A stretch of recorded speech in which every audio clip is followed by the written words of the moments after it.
Hello, everyone. Welcome to our second stream during the pandemic. We're broadcasting live from the Maxident team.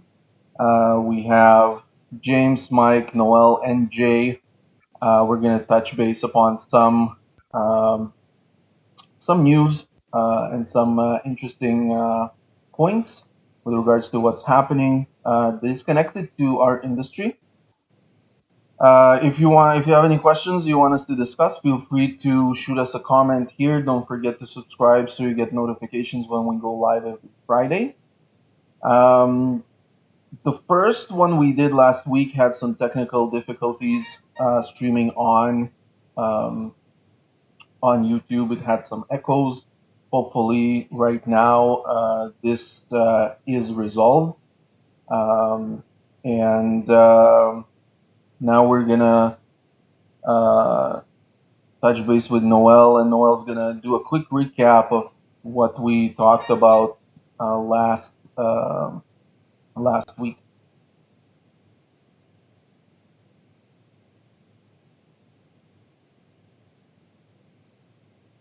I'm sorry. Okay, now hi everyone. Noel here, and we apologize with the recording last week. It's echoing, so we're doing a recap. And the discussion that we have last week was the layoff and staffing, which one of the questions there is what are the coverage and what are the requirements. Now, with the updates is the government is backing up the 75% wages of to the companies, and the requirements of that is, and this is open to all companies, by the way, and charities. And the requirements of that is the your current month income, let's say the March is 2020 is less than 30% of the same earnings last year. So let's say March 2020 is less than your revenue and last year's March. And the other thing, the next topic was the leveraging your downtime, and that includes the training and the treatment follow-ups. Now, with the training, you can go to the Maxident websites, log in, and watch the tutorial videos there. There's so many how-tos, starting from billing, charting, scheduling, and all that. Now, the treatment follow-ups is I know most of the some of the offices do require staff to go in to the office and check the voicemails, uh, payment check from the insurance companies, and enter them to the system. And also, this is a great opportunity to take a look at your treatment follow-ups, the treatments, and do the prioritize and all that. And the third topic was staying sane at home with children. I read this article about uh, parents are out and the children are in. So meaning with the children off school early, and this is I think I guess the best thing that happened with this pandemic is families are staying close together, start to catch up with children, involved in their activities and all that, and also staying connected while practicing the social distancing. Again, you can start reconnecting with your friends. Start with joining the focus groups and online discussions and all that. And that's to summarize the last week's discussion.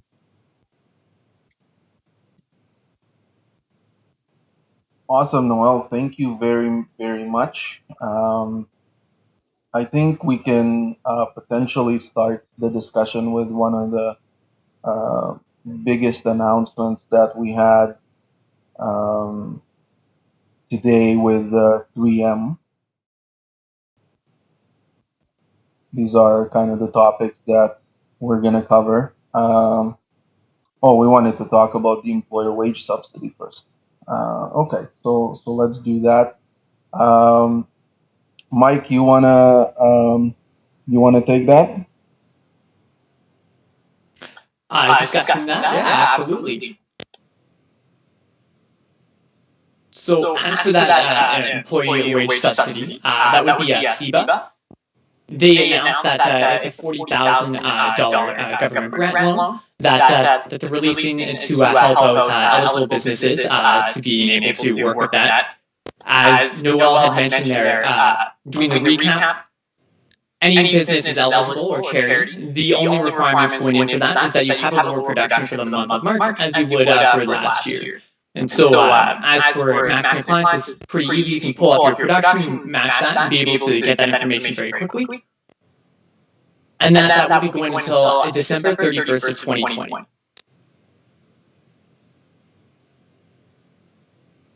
Sounds good. Just a couple of additions here. For the wage subsidy, you basically have to apply every single month, and right now it's available through June. So if your income for March this year is lower than your income March last year by 30% or more, you have to apply. You'll get that deposited. They're talking about a lead time of about 6 weeks.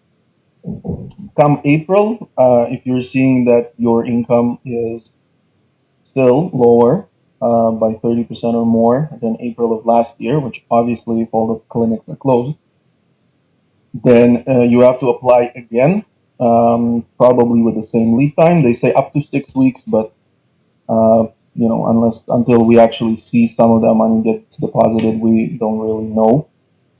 The other component that Mike touched upon was the $40,000 loan. It is an interest-free loan that if you're able to repay 30K by end of 2021 or 2022, and dig it up. But anyways, if you're able to pay up 30K in a span of 2 years, I think it's end of December 2021 or something like that, they will forgive you the other 10K, which is basically a way for you to get $10,000 from the government. And because it's interest free for about a year and a half from now, then you're able to leverage that money if you want to use it for some expenses that you're not able to defer. And that is kind of separate from the wage subsidy, because wage subsidy goes towards just it's a subsidy for wages you pay your staff if you choose to keep them on staff.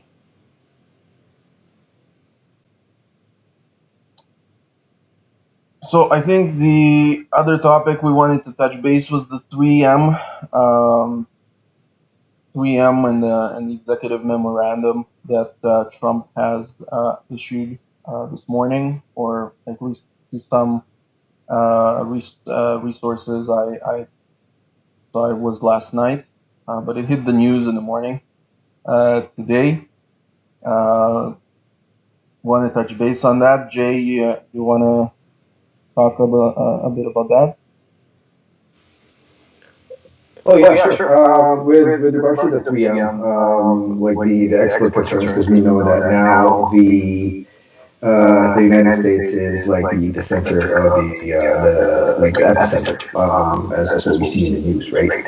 So obviously, like you see in the news that a lot of the health facilities and their frontliners lack supplies, and at least in those that are majorly hit. And as you see in the news, you see in the comment section of the news article about the 3M, like about President Trump's statement on that was like, you get half, right? You get like a negative feedback or some of positive feedback, but then obviously like you don't know, you have to as I read that article, in my opinion, is like, of course he's looking after his country and his countrymen, right? So I can't blame him on doing that, but then there's different approaches to that. I guess a lot of us we get reactive in what's happening, right? And then there was already a statement from PM that obviously there will be different like what do you call this, like issues that they would encounter if they would stop the export, because there are other resources that they get these stuff from, right? Not everything is built and made in the United States. Like I saw this one article that 3M even ordered millions of masks from Singapore. So I mean, if you do that, then other countries may do the same thing with you, and you would need it, right? So I guess it's a man after himself right now, right? I mean, you have to protect your people, and I guess for the betterment of everybody, since we don't have these protective masks yet, at least for the even for dental offices. I know even for emergency cases, as much as they want to open up and treat their patients that has emergency cases, they can't, because they don't have the supplies. So this is something that is really hard and difficult time, and we just have to play a role, like, don't hoard, and that's why the government keep on reminding us to, stay home, do not hoard. And like I saw this, I read this one article where, just focus on what you can, right? Like what in terms of treating your patients, do some. You don't necessarily have to, treat them in an emergency and make them come in and risk everybody's lives. But then some do, video calling, some do just over the phone prescription and things like that. So yeah, there's a lot of things that offices now are doing and resourcing out. So it's we'll see how it progresses over the next couple of days or weeks to come. And you're right, 3M is not the only resource that there is in the world for masks. It's just probably the most convenient one, being located in North America. But you're right, we're going to have to see how the situation evolves. And some on the news I mentioned that it's not that the memorandum uh, disallows them to export it. It's just it means that they need to prioritize the U.S., which doesn't mean that it won't be exported at all. And they're still navigating that. This is an evolving situation that we'll probably hear on the news more and more in the upcoming days and weeks. But yeah, let's see.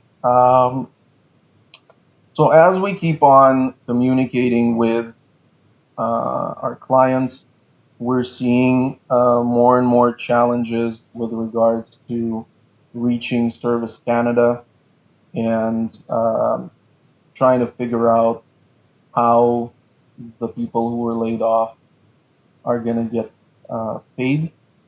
Um, Guys, from your conversations, what do you want to share with regards to what people are saying and how they're struggling with Service Canada?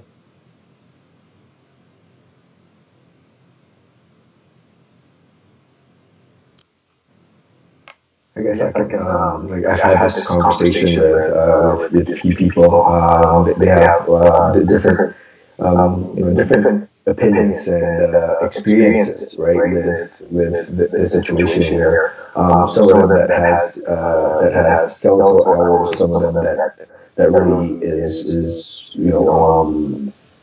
doesn't have any work at all because they got laid off temporary because their office has shut down.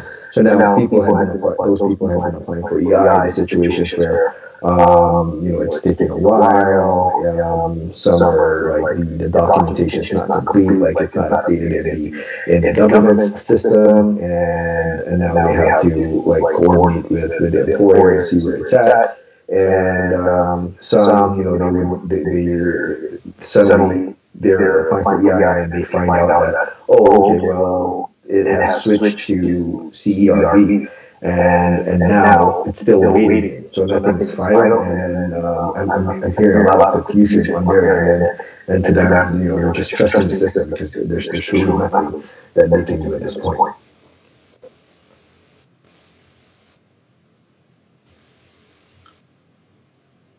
Anyone else, guys? Any items that you guys are seeing? It's been similar with my clients as well. A lot of them have been saying that they've been getting a little bit of pulled up on that EI payment.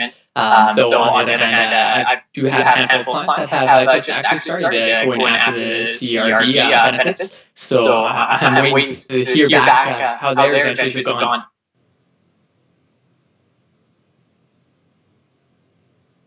Have any of you encountered clinics that are still paying their employees and have not laid off staff?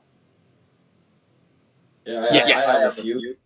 Yeah, I have a few offices that they're continuing to pay some of their employees on a part-time basis to allow them either to catch up on work or to go through the motions of rebooking other appointments. And like I said in the previous webinar, the economics of these offices don't just pertain to the small offices that are being hit the most, which is kind of the general view from a smaller to medium-sized office.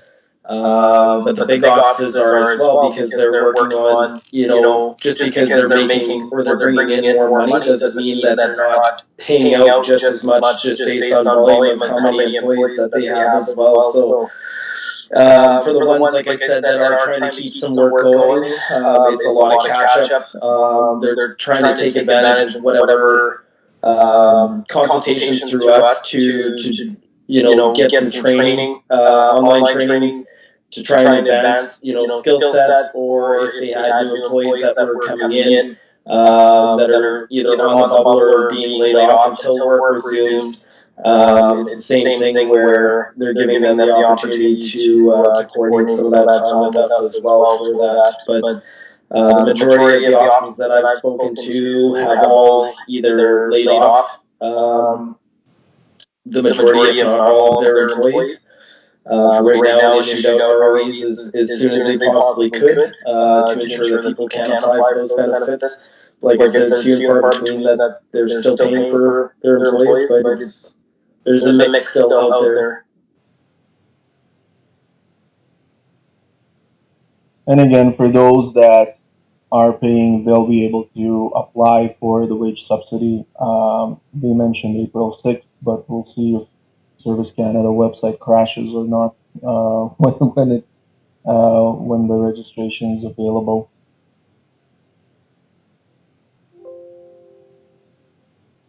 Sounds good.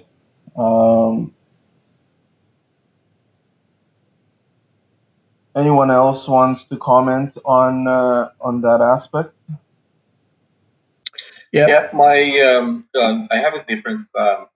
My clients are mostly are independent hygienists and dietitians, and most of them are really out of work and trying to communicate with what is the best aspect, how to get some funds to the government. And one of the patients, or one of the, well, it's not a current client, but one of the leads is he tried to coordinate with his accountant as well as the his lawyer or her lawyer, how to get through the or seeking advice, I should say, and how to get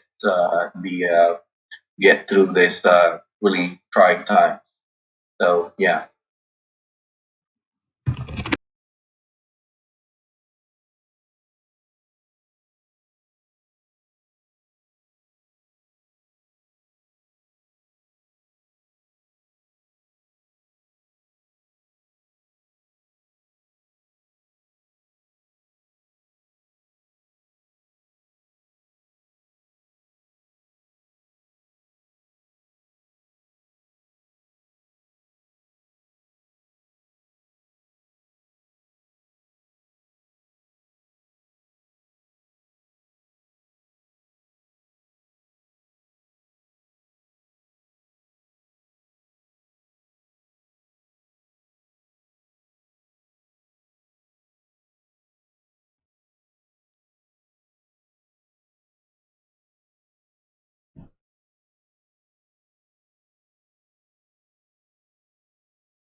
on mute when Teams. Hey.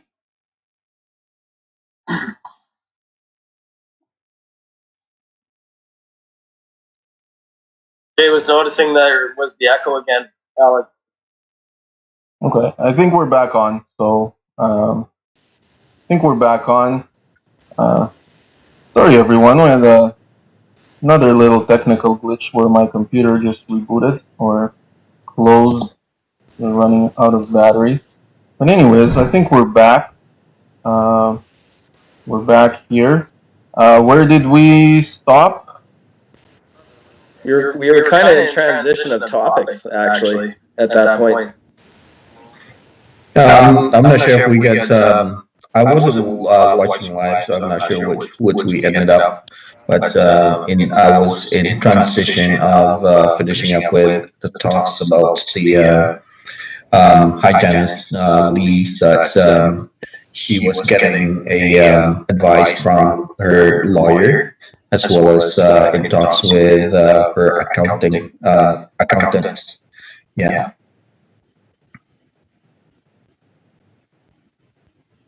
And what did she share what the accountant was advising? Nothing yet. She said she is still in progress with speaking with her accountant and the lawyer. So that's how we pretty much ended up with the discussion.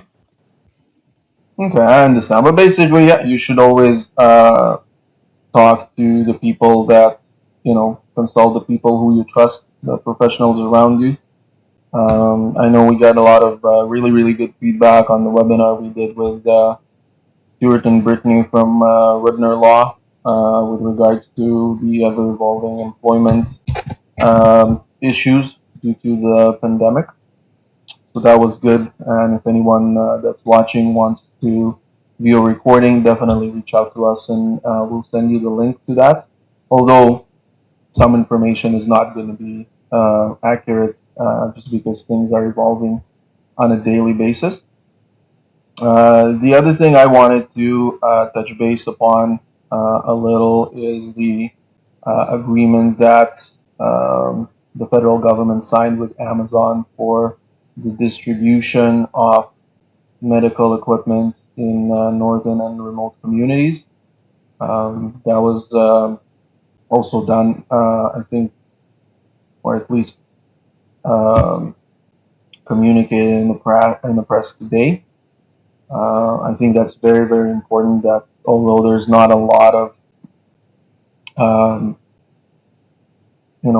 confirmed cases in those areas, they do have a huge lack of medical equipment just because of the nature of them being remote. So I think it's very important that the government was able to have a strategic logistical partner to do that. So that's another thing that's important for those people who are uh, healthcare providers in those northern and remote communities. I know I met quite a few independent hygienists in BC that are working in those remote areas and are seeing emergency patients just because if they don't, there's no one else who would.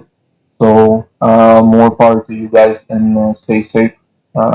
And hopefully Amazon will deliver some equipment that will be able to help both your patients and you stay safe. I guess there was one thing that I just watched minutes before joining on this webcast was an announcement from the Ontario government with regards to the numbers they are foreseeing in their models for disease cases. They were mentioning about 80,000 by end of April. They're right now at about just under 4,000, which means their model says that in a month, well, less than a month, they're going to see 20 times the cases. Right now, Quebec is the biggest one. They are almost at 6,000, and if the same curve and model applied to Quebec, Quebec is going to see roughly about 120 cases by end of April. So I think obviously the more we isolate, the more we try to not get into situations where we can get infected, I think we'll be able to reduce those numbers and the models will be proven pessimistic. But the reality is um, there's still a lot of people who are not adhering to the social, I guess, physical distancing, and they're taking trips outside of their homes that are not needed or necessary. And I think this is another shout out to people to use the electronic tools that we have to get those things done. And if they're not really truly an emergency, just postpone it. So I wanted to mention that. Hopefully, those numbers are inaccurate, um, on the right side, inaccurate, and this is not going to be as long as the pessimistic numbers indicate. Okay, so I think we're doing a shorter episode unless you guys want to add anything. Yeah, I wanted to bring up a quick topic of conversation, I guess, more or less kind of between the group here is there's a bunch of offices in Edmonton that are offering virtual consulting during this pandemic. And there's a few news articles that were written on it. Are you guys going through the same sort of things with the dentists that you're talking to? Are they offering such a service? How do they go about offering that? And are they talking about costs? Like, is it a very low cost operation for them?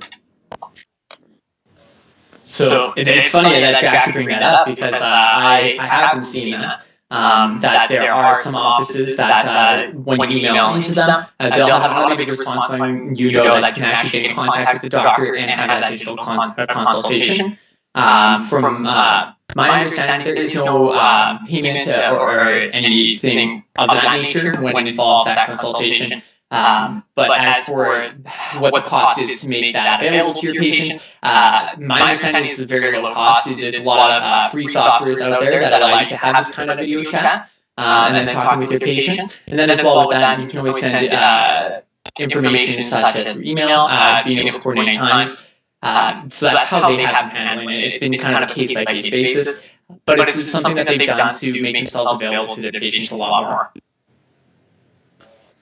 Yeah, same goes for my clients. That is offered, but then there's no concrete like details of whether it's a paid service or not. But most of them, as I've spoken, it's just very minor. So just to provide that and extend that patient care, because there's nobody who are they going to call. So they want to make sure that their lines are open and they're using as much resources that they have, which is nowadays just like what we're doing right now is through video conferencing, and that's being offered. I know in the States they're charging. There's an actual code for it that they charge.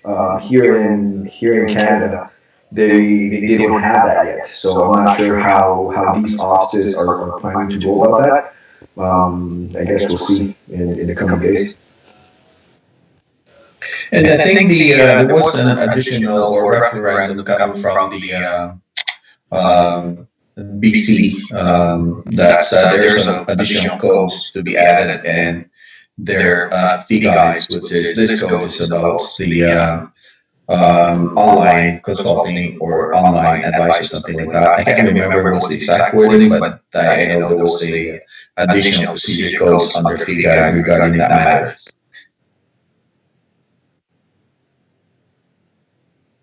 That's good stuff. It seems like the associations and insurance companies are reacting to this thing fairly quickly, so that's a good thing.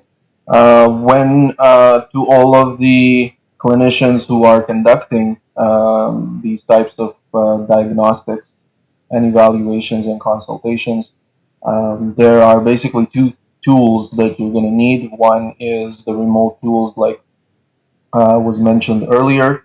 One free tool that I use is whereby.com. You can create a room for free.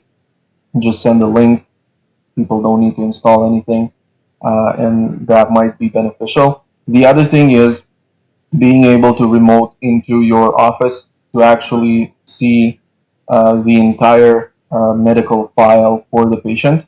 You cannot just diagnose accurately just based on a video conference. You need to see the history. You need to see a lot of the things that was already done, the things that are planned, medical questionnaires, and all of that. So the easiest way to do that is to set up a free plugin to your Chrome browser called Chrome Remote Desktop. You will need to be in the office to authenticate one of the sides and install it there, and then install it on your computer at home. But we can help, and there's a lot of documentation of how to do that. It's fairly straightforward, and those tools combined will allow you to at least try and diagnose. So that's very important because if you diagnose without you reviewing the patient record, you might misdiagnose or you know or just expose yourself to some risk if something happens later on. So be careful, but yeah, helping patients and specifically staying out of the hospitals is very important.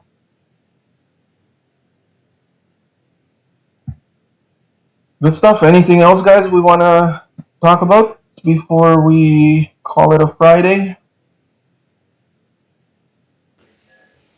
Yeah, I think for since we're a lot of people are are staying at home and finding not finding any other things to do. There are so many things available. Just like for example, for us, we did a couple. We did two webinars this week, and I know we have an upcoming one. I just don't know when the date for that one is, Alex.